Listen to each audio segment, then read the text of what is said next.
Amateur Traveler is in its 20th year now. But can you imagine if I had people on the show who had never been to the destination, but had just read about it or seen a movie about it? That wouldn't make any sense at all, and you wouldn't listen.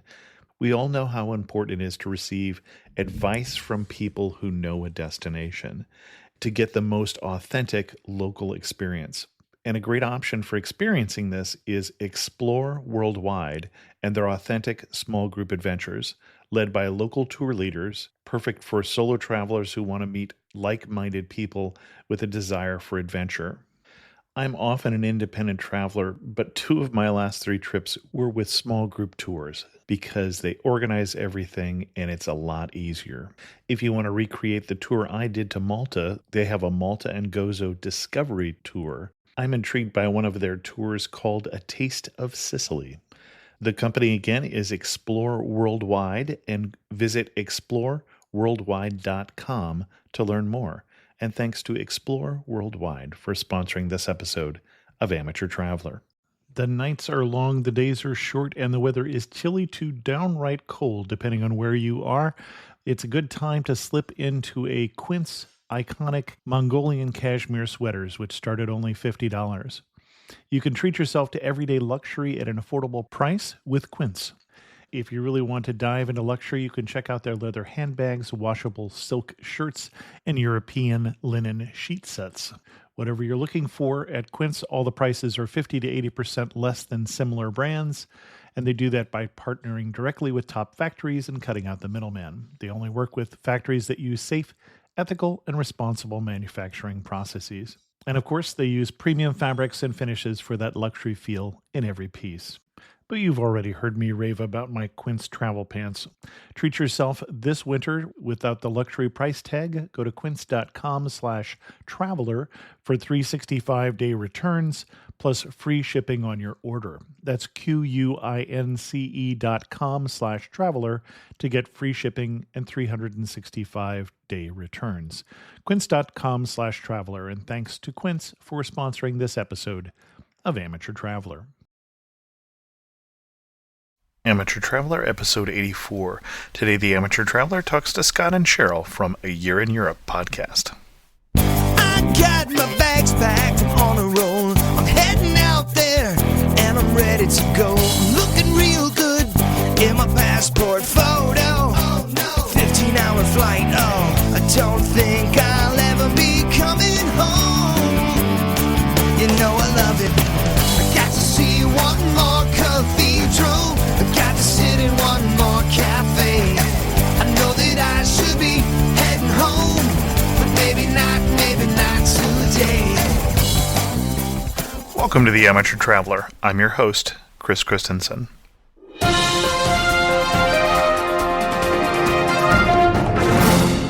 The first piece of news I have for you, if you haven't already heard, the EU, the European Union, has ratified the Open Skies Treaty. And what the Open Skies Treaty allows is for any European airline to fly to the US and any US airline to fly to any city in Europe. And that should allow for more airlines to compete in the transatlantic trade and hopefully, therefore, lower prices. If you haven't priced flights for Europe for this summer, they are outrageously expensive. This treaty, unfortunately, will not take place until March 2008. It was slowed down somewhat in terms of when it took place to allow Heathrow to open up a fifth terminal. The airlines do need to find space at whatever airport they're flying into, but this should be a boon to tourists for next summer. In a similar how to save money story, if you had noticed also, Easy Cruise, that bright orange and incredibly inexpensive and no-frills cruise line from the Mediterranean, has made its way into the Caribbean. And so if you're looking at how to take a very cheap cruise in the Caribbean, possibly too cheap for you, depending on your style of cruising, check out this story. Both these stories will be linked in the show notes at amateurtraveler.com. While you're at amateurtraveler.com, check out the new look, which changes every 15 minutes with different travel photos from various episodes of the show. I'd like to welcome to the show Scott and Cheryl from AYearInEurope.com, the A Year in Europe podcast. Welcome to the show. Thank you. Thank Hi. you. This has been a show that has been long in planning. You are 7 months into your trip now, I think? Yes, that's right. And I think I sent you an email before you went that said, after you get somewhat into your trip, let's have you on the show. So it's taken us a while to get you to a stable internet connection, but I've been really, truly enjoying your journey, which I've been listening to, as we were saying, from the beginning, I guess, before you went off to Europe at all. Now, some people certainly haven't heard your show, so tell us, first of all, you quit your jobs and you went to Europe for a year.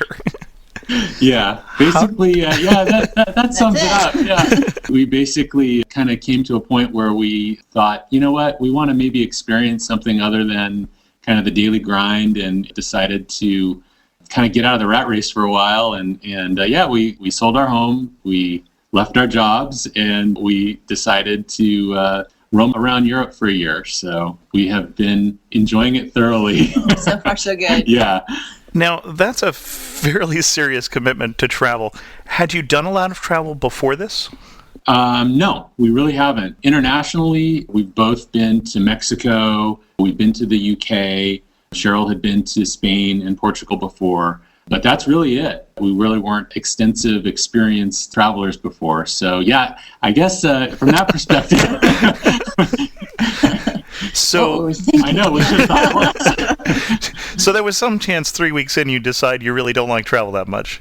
Yeah. Luckily for us, I think that we discovered we do really enjoy traveling, and there are certain things that we don't enjoy quite so much, but overall, we've really enjoyed the experience to the point that we wanted to continue. So yeah, 7 months into it, we love it.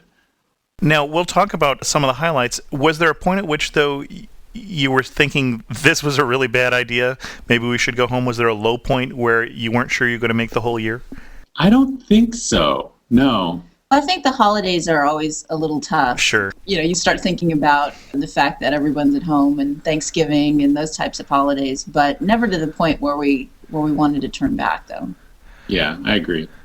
As far as I could tell from your podcast, you've been thoroughly enjoying almost everything you've seen. I can't think of anything that you said, boy, this is a real dump, don't come here. Yeah, we try not to be that. Yeah, we try to be honest, but we also try to be somewhat politically correct, I guess. Right. But no, really, honestly, we really haven't been someplace where like, okay, no, thank you. Yeah, I mean, the worst day on the trip is better than any day at work, so it's hard to complain. And I'm a little jealous here because work for you was in Silicon Valley, which is where I live. Right. Yes. What stands out, though? You've gone 7 months and you covered so far how many countries? Well, let's see. We've been through the UK, and we really have done a fairly thorough job of the UK. We've been in around France. We've been in Switzerland. We have been to Italy. We've been to Spain.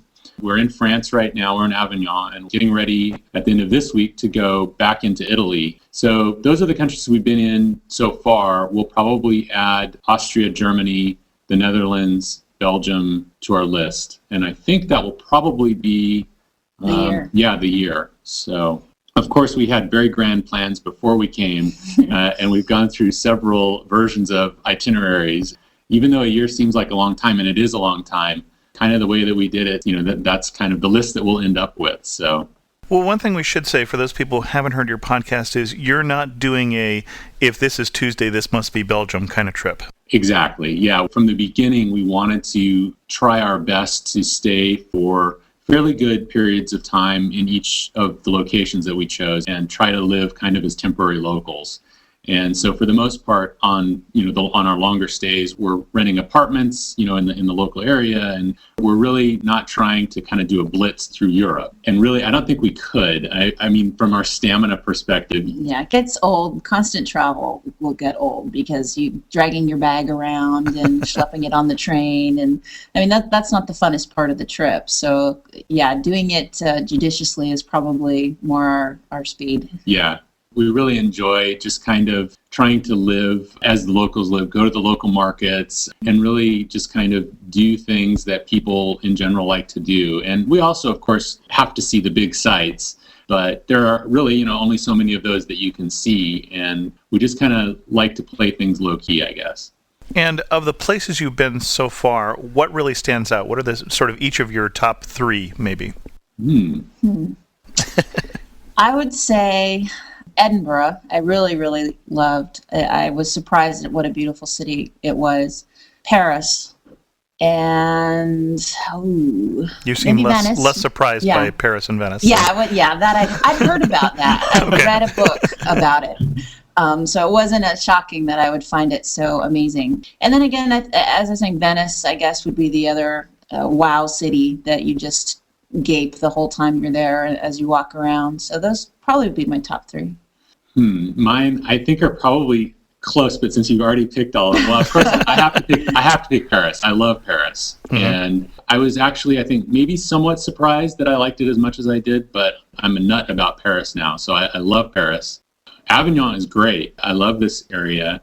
London. Okay, London. Yeah. But see, I've been there before. So. Doesn't matter. You can still like it. All right. I like London. Yeah. I am kind of a nut on London as well. So I guess if truth be told, yeah, that's probably the most honest answer. Okay, and in, I think, a possibly related list, most expensive places so far. London. France in general is expensive compared to other cities, but countries. Yeah. But I think London wins hands down. Yeah. Great Britain in general, I think, was a bit sobering for us in terms of the exchange rate. We did get some relief by coming to continental Europe with the euro, but still, the dollar is down compared to the euro. So London is very expensive in terms of everything. I mean, the food, the accommodations. So yeah, Paris was, I think, a lot better, but it's still somewhat expensive compared to the rest of Europe. Now, for those people who are going on the 2 to 3 days to Venice, for instance, that also tends to be a fairly expensive place for accommodation. When you stay for longer periods of time, are you finding less expensive accommodations in these places? Well, absolutely. A lot of times when they know that you're going to be staying a month or 2 to 3 weeks, they really do give you a great rate, especially in the off season. You really get some good deals that have helped quite a bit. But yeah, the longer you stay, the cheaper it actually gets. Yeah, a good example of that too is even if you're staying just for a week, let's say, in Madrid is also a relatively expensive city to stay in, especially compared to the rest of Spain. And we were there for less than a week, like 6 days, and we rented an apartment for that time, and we did as good or better than most hotels in the area as well. So I really love getting apartments now compared to other types of accommodations like hotels. Even for shorter stays, it seems to be more economical for us. We did that in London the very first trip we were there, but we were traveling with a toddler, so it made it much more doable to have a kitchen and such. Yeah. I just thought of Venice the first time we went, the first and last time we went there, we had a hotel room for $300 a night, and the shower and the toilet were in the same space. So, right.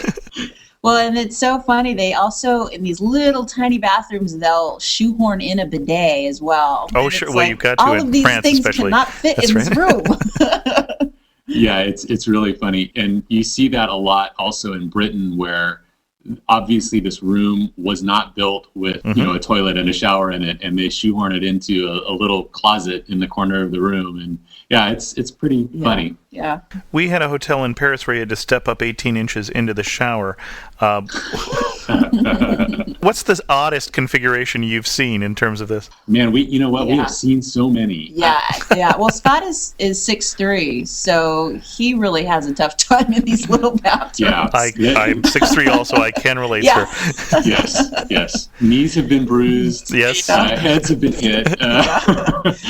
No, we just commented today, too, as we went through one of the museums, that it was a museum that had several low ceilings. And I thought it was a really good mark of our travels that he didn't hit his head once. I know. But, he came out of, came out of Great Britain the first 2 months with a concussion, I'm sure, from all the stone walls and things that he knocked against there. But we're doing good now. Yeah. We've got to talk about food here. I have to talk about food when talking about going to Europe. You've mentioned places like Paris and Venice, for instance, where I'm sure you enjoyed the food. What did you find that surprised you, though? For instance, I remember hearing just recently about one particular cookie in Spain that was a pumpkin cookie that was a favorite. But what were the surprises?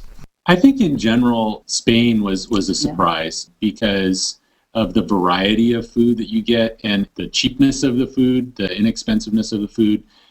I mean, we were able to build meals, every day just based on tapas. And it was just so good and so flavorful.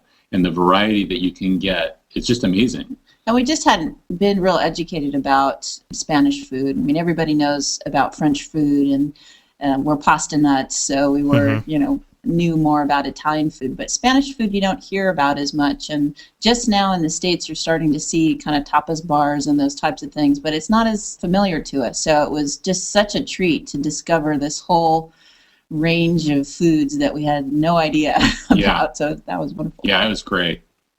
So it wasn't haggis or something like that you fell in love with? Yeah, No. so the best food we had in Britain probably was the curry, but Yes. The most friendly people.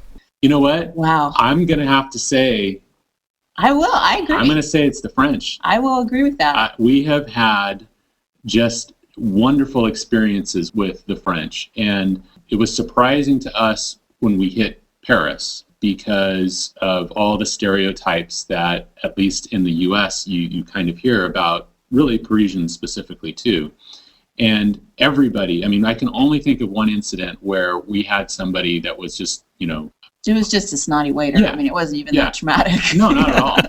But everybody was fairly friendly. And Yeah. now that we're in Avignon, Oh I my mean, people gosh. are over the top friendly. Yeah.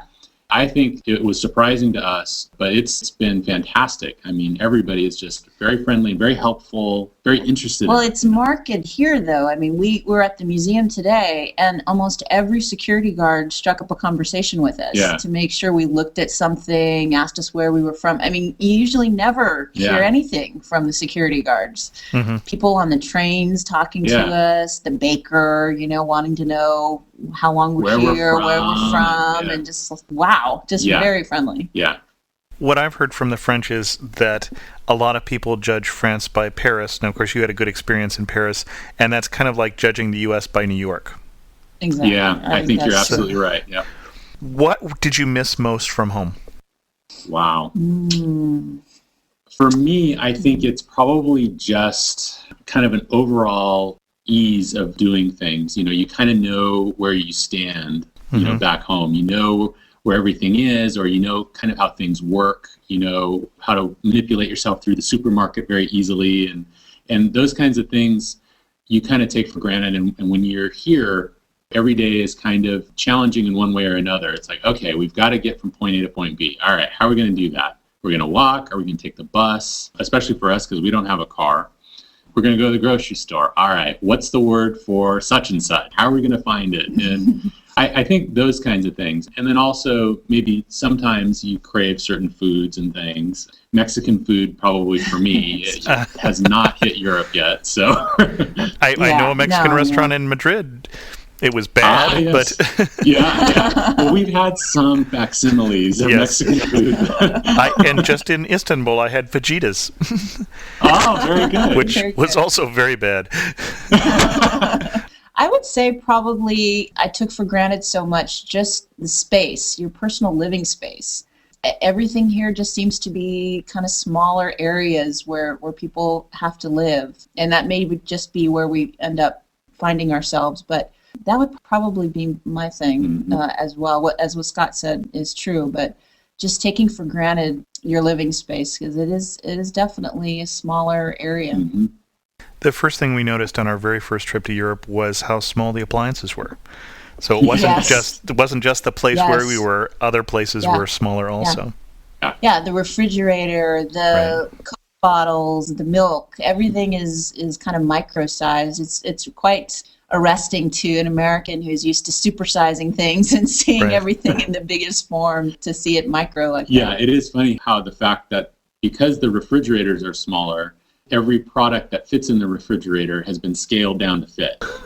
Yeah, and it was so weird when we'd get apartments and some of them would say American refrigerator in apartment. Yeah. And we would think, what do they mean by that? Yeah. What's an American refrigerator? And then we would see what we thought was a completely normal sized Yeah. appliance until we started to compare some of the other ones, and so it's quite big. Yeah. Scott, you mentioned knowing how things are done. Okay, so what's the biggest faux pas so far? Wow. Maybe your example of the fruit in the supermarket in Sevilla. You touched it?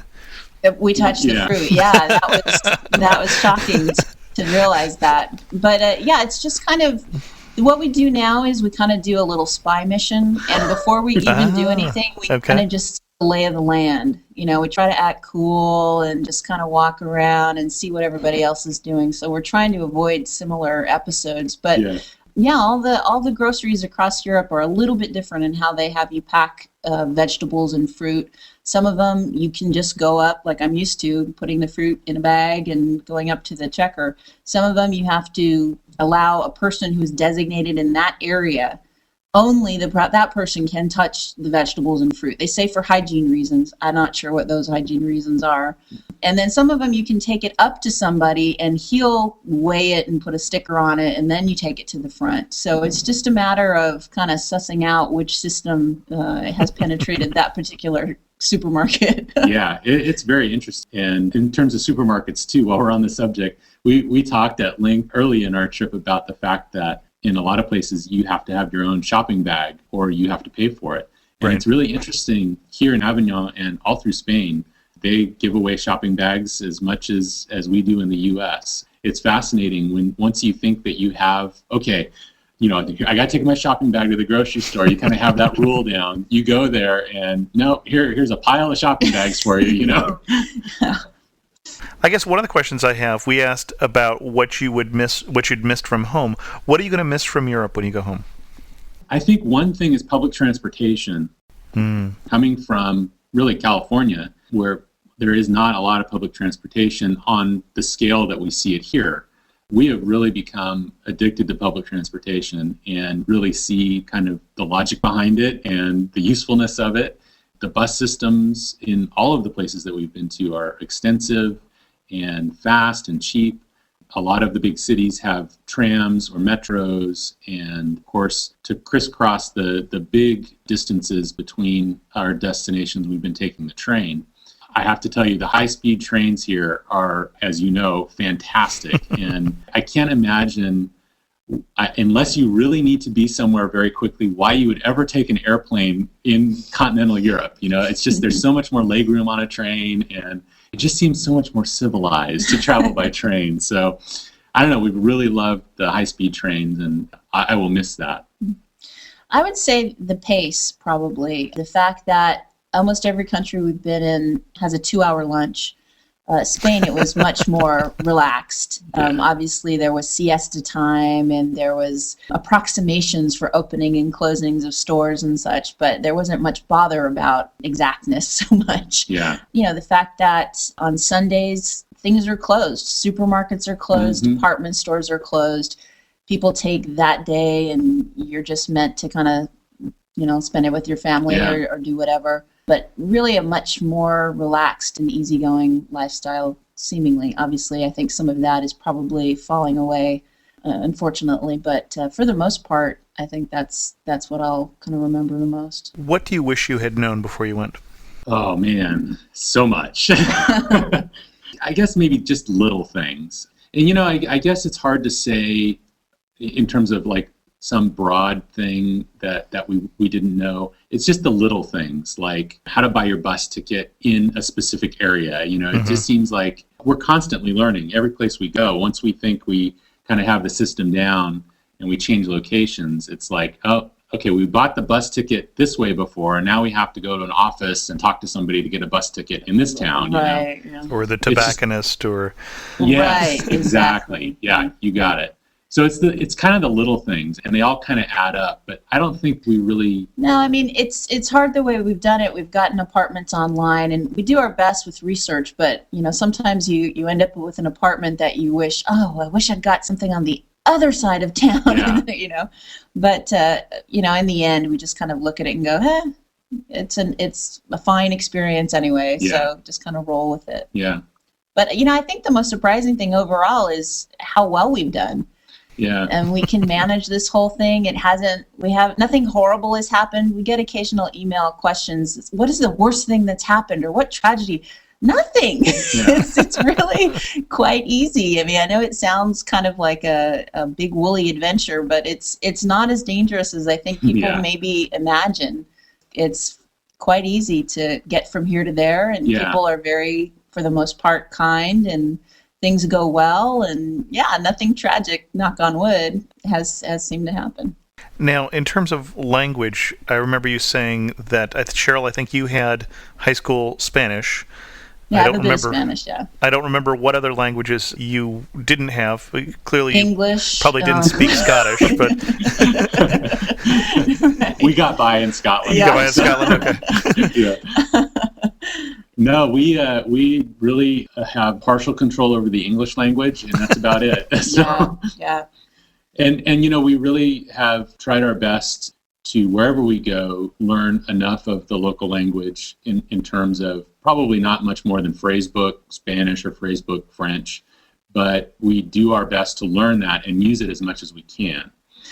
Yeah, and sometimes we come off like a lot better than we actually are, and so people will actually strike up a conversation with us, and we're so embarrassed or so not wanting to really reveal our ignorance. We'll just smile and nod and just okay, au revoir, nice talking to you, and get out. But it's hard when we practice certain things and we know, okay, we're going to go to the supermarket, we're going to interact with this person, and we have our little phrases. And then when they deviate from our predetermined script, then we're in trouble. Right. But it took a few weeks for us to understand, especially in Paris, in the supermarket, when they kept asking for our frequent buyer card, after the transaction. And it's like, no, I don't know what you said. Our trip to Spain, my Spanish was pretty good. But when we were trying to get a train ticket, we would get through all of the phrases except one question. And I didn't have any idea until we played Pictionary, and she was basically asking, were your kids small enough to sleep in the same bed? And she had to draw it out. Oh, okay. No. How funny. That's hilarious. Yeah. Well, I mean, to our shame as Americans, most Europeans do have English, and they always will downplay it. We ask them, do you speak English? And they'll always say a little bit, or nah, trying to not say very well or whatever. Until they hear your French. Fantastic. Yes. Yes.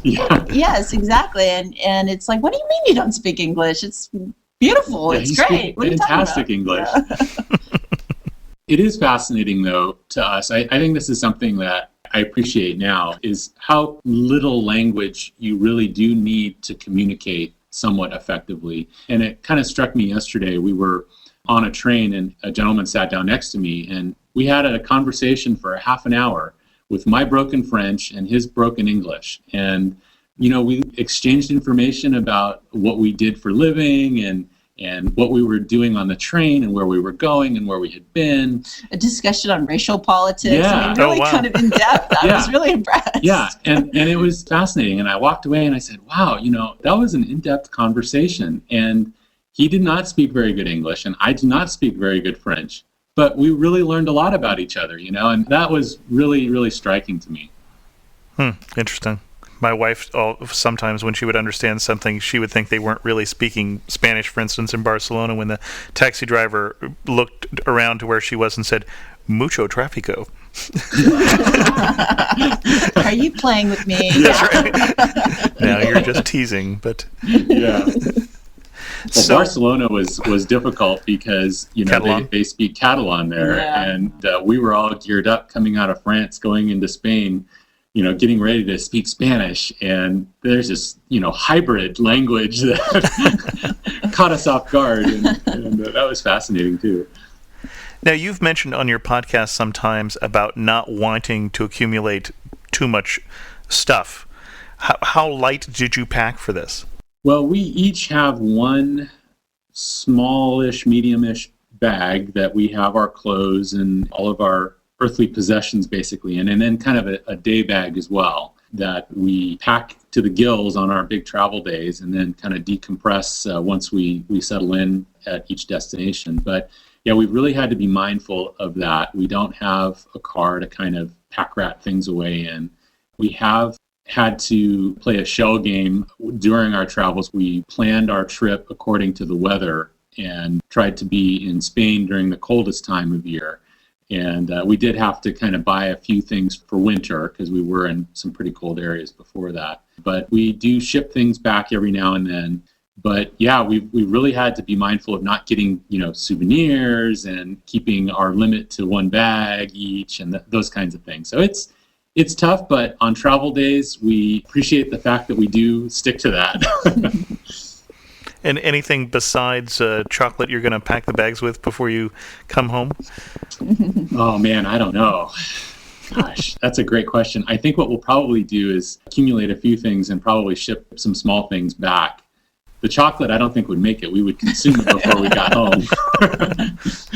You've had various guidebooks. I know you've been using the Rick Steves guidebooks you've mentioned a couple times. I'm not sure what other guides you've had. What did you find didn't quite live up to how much the guidebooks liked it? Not that you didn't like it, you understand. I understand we want to... Yeah. Yeah, no, I hear you. We have used Rick Steves, and we have been Rick Steves followers for quite a while with his show on PBS. And honestly, I think that kind of struck a spark with us in the beginning as well. So we have used his stuff. We've used Rough Guides and Lonely Planet in various countries. And I think that the one misstep that maybe on the trip that we've made is that we kind of spent too much time maybe in the southern canton of Switzerland, Ticino, and didn't get a kind of a better representation of all of Switzerland. We probably should have split it up and spent a month in the German-speaking part and then a month in the Italian-speaking part to get kind of a better overall view. But I think that's what when we look back, we think, we wish we would have broken that up a little bit. Yeah, that was a rough guide that sold us on Ticino, and it's a great place. But yeah, I think it doesn't have the diversity that we were kind of looking for. Anything else that didn't quite live up to the hype? I was thinking maybe for me the Royal Palace in Madrid. The palace itself was beautiful, but it was compared to Versailles. And it doesn't have the grounds that Versailles has. No, right. So 7 months in, fill this sentence. I just don't need to see another. Oh, man. Gosh. It's funny because I say that every so often, and then I will turn the corner and see something else along those lines and go, wow, this is different, or... This breaks that. So Scott, you answer this question for Cheryl, and Cheryl, you answer it for Scott. This is what he says, really. Oh, God. I don't know that I can. When the microphones are off, what does he complain about? Let me answer for Cheryl. Okay. I don't want to see Scott taking any more photographs. Oh, my wife would say the same. Okay. How many photographs so far? How many thousands of photographs do you need of... Fill in the blank. Yeah, gargoyles. So where are you at now? How many total photographs? I couldn't tell you. I have several thousand photographs of Europe. I would say, conservatively, 10,000 photographs. And counting. Sure. Cheryl? Yeah. They do run together. I guess I would say cathedrals, which sounds so horrible because they're so magnificent and so beautiful, but they do tend to run together a little bit. Yeah. When you see the same style and you see kind of over and over again. So we're getting a little picky with kind of cathedrals and maybe even just smaller churches where in the beginning in Britain we were just, oh, look at that moss on the stone in front of the church, and now it's, look at that. No, we don't need to see that again. Let's keep walking. So it's maybe that we're getting a little. I completely agree. I think that's exactly it for me too. It still hasn't stopped us from going to the cathedrals and the small churches and things, but maybe not as frequently. But maybe not as frequently for every single little church that we see. And I think, again, jaded as it sounds and spoiled as it sounds, we do kind of start to compare things. It's like, oh, well, this is nice, but it's not as cool as this cathedral that we saw, or it's not as impressive as this thing that we saw. I mean, I guess that's probably a reasonable thing to have happen after a while, too. You just get overloaded with the same things over and over. Yeah. Mm-hmm. We're going back to Europe this summer, and my daughter, who is 17, that was her first response: is, "Well, I don't need to see any more cathedrals." Right. what next? I don't know if you know yet, but is the Year in Europe podcast followed by the A Year in U.S. or we thought 40 about years that. in U.S. or We're still kind of working on that. I think that we'll probably not come back to stay in the Bay Area just because of the price of real estate and things like that. And I think that we kind of have the desire to see new places, and so we might try some other place out in the U.S., maybe the Pacific Northwest or someplace like that. Maybe, we'll probably do similar things to what we did before, but maybe trying to find a way to not do it so much, maybe working part-time or not quite as hard as we had to in the Bay Area. So we're really ratcheting down the intensity level, I think, is where we're at now. We were pretty high-powered Silicon Valley kind of careers, and at this point, it just doesn't have the appeal for us that it did when we were kind of coming out of college and getting ready to start our careers. We kind of have seen maybe the wider world and want to have time and space to indulge our travel itch at this point. Yeah, I think we have the travel bug now, and we want to figure out a way to use that more frequently than 2 weeks a year. So, is there any place along the way that you turned to each other and you said, "Yeah, I could stay here"? Oh yeah. For Scott, it's every place. Really doesn't like to travel, is what we're learning. Oh my goodness! Now every city, honey, can you imagine yourself living here? Honey, what do you think about this? Oh my goodness, he is definitely a possibilities man. So it's come up almost every location that we've come to, I would say. I would say that is completely fair to say. And for you, cannot Cheryl? tell a lie. Yeah, I mean, it's hard to turn your nose up at spending an extended period of time in Paris, for example. I mean, what a tremendous city, and you can spend a lifetime, as people do, just discovering all the treasures and things of that city. But it's hard for me. I do miss home. I mean, I'm enjoying my trip immensely, but it would be interesting to think about staying in a European location for more time than we're doing. I could probably do it, but at this point, I think I might need a little break at home. I don't know. Well, we'll see. We'll see. And then it's a Year in Asia podcast, or yeah. We'll see. We have started to talk about, okay, now where do we want to go next outside of Europe? And there definitely, of course, there's a whole world of possibilities. And the funny thing too is we really started to think about all the places that we haven't been in the United States. We haven't done a lot of exploration of the East Coast, and we'd love to maybe do some more extensive travels within the U.S. So that's probably our next foreseeable travel adventure. Well, I thank you so much for coming on the show. I'm glad we finally figured out a time that we could do this. I imagine I'll probably try and invite you on when you're finished, and certainly for the people who are interested in your show, they can find you where? We're at www.ayearineurope.com. And we thank you for having us on your show, and we really appreciate it. Thanks, Chris. Thanks very much. As you heard, Scott's taken thousands of pictures and has put a number of those up on Flickr. Check out the links from ayearineurope.com. And those of you who have the Enhanced podcast have gotten a small taste of that with some of the pictures that I chose for this show.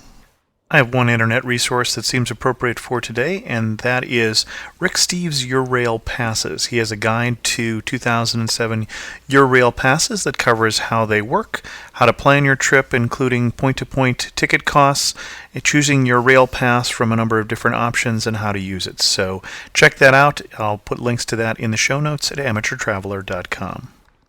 I was surprised to get 2 letters this week asking me who wrote the theme song for The Amateur Traveler. I'll put a link in the show notes to where you can find that theme song if you want the whole version. It was written by Jeff Smith. It was contracted for the show by Podshow, with which I am affiliated. And Jeff wrote both the words and the music, except for the one chorus, I've got to see one more cathedral, I've got to sit at one more cafe, I know that I should be heading home, but maybe not today, which I contributed to the song. So check out Jeff's site, and I'll put links to that in the show notes as well. And thanks to both Karsten and Bobby with an I who wrote in asking that question. Kelly had written in with a question about how to get an older episode of the show that was no longer in the iTunes catalog. All of the episodes of the show are linked to from two different lists on the Amateur Traveler site. One is an episode list, and the second one is an episode map where you can go look by location and see what locations I have mentioned in which shows. And then those will link off, the episode list will link off to the episodes from where you can download the shows, even the original show, although I don't necessarily recommend it. With that, we'll bring the show to a close. I encourage you to post comments on the blog at amateurtraveler.com. Check out some of the new articles that will be coming on that site that will not be podcasts. Also encourage you to send me an email with any questions at host@amateurtraveler.com or call the comment line at 216-MOM-LOVE. Thanks so much for listening. I got to see one more cathedral. I got to sit in one more cafe.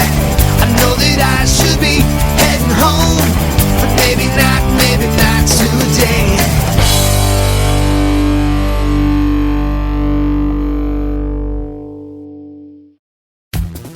The best and the brightest, served up daily by the sharpest minds in content delivery, Podshow and Limelight.